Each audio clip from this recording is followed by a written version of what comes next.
So now we look at the existential problem of power. I mentioned Georgia before, and this demand that it is impossible to fulfill. How do you deal with the stopgap in between it all? You also have, and you just saw it bubbling up in the last week now, the administration is now like, wait, Bitcoin's bad. Because the price went crazy, right? And then the DOE and everybody else started reporting, and the grid FERC and everybody else started reporting, hey, they're doing, Bitcoin specific mining is taking up probably 3% of the grid. Now I think there's going to be, I don't do business with Bitcoin guys. That's great. I believe in blockchain. I'm not a big fan of Bitcoin. It's just a personal thing, but blockchain's amazing. Great technology. We'll be buying real estate with you and I'll touch our phones together and we'll transact a house or something. I mean, that's going to come. But it's going to be really interesting to see if all of a sudden the Bitcoin miners are like, hey, you got to shut down. Go somewhere else. We don't want you here. Now, where are you going to go? You go to Asia. I think there's a new coal plant a week being turned up in Asia right now. For real? Oh yeah. Our coal all of our plants are shutting down.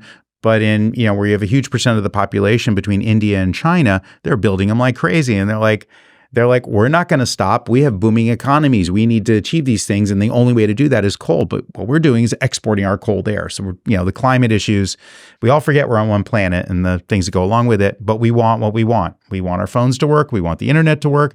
Be it a porn or be it a business or whatever it might be, it's all got to work, right? We need everything to function. Our entire economy relies on that. Now you've got this bursting up of AI.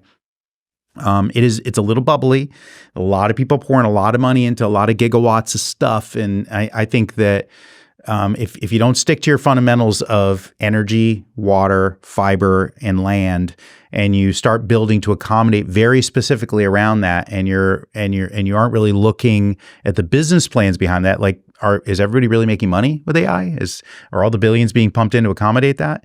I say this because I've lived through cycle after cycle after cycle, and if you just stay the course of core infrastructure, it's needed. Network connectivity. It's needed no matter what you do. And then if you start chasing very specific demand sets, if I said my campus was a Bitcoin campus, and we sold to a bunch of Bitcoiners, and then the administration pulls the plug on Bitcoin, that who knows? You remember the metaverse? Sure. Meta's still losing billions on the metaverse.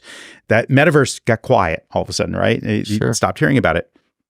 Do you remember TikTok and the last administration's goal to force TikTok to then and ByteDance to deploy all their infrastructure in the U.S.?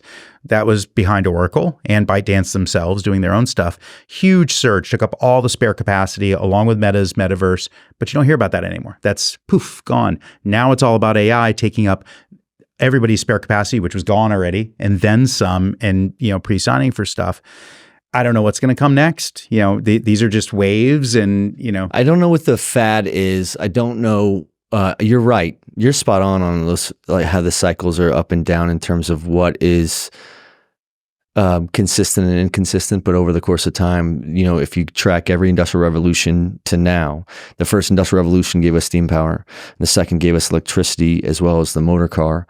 The third gave us nuclear power, which we developed actually in a 55-year gap. There was a 55-year gap between the second and the third industrial revolution. Mm-hmm. In that gap, we had 4 wars. We had World War I, then we had Prohibition, mm-hmm. Then we had the Great Depression, and then we had World War II, and then we had Korea, and then Vietnam.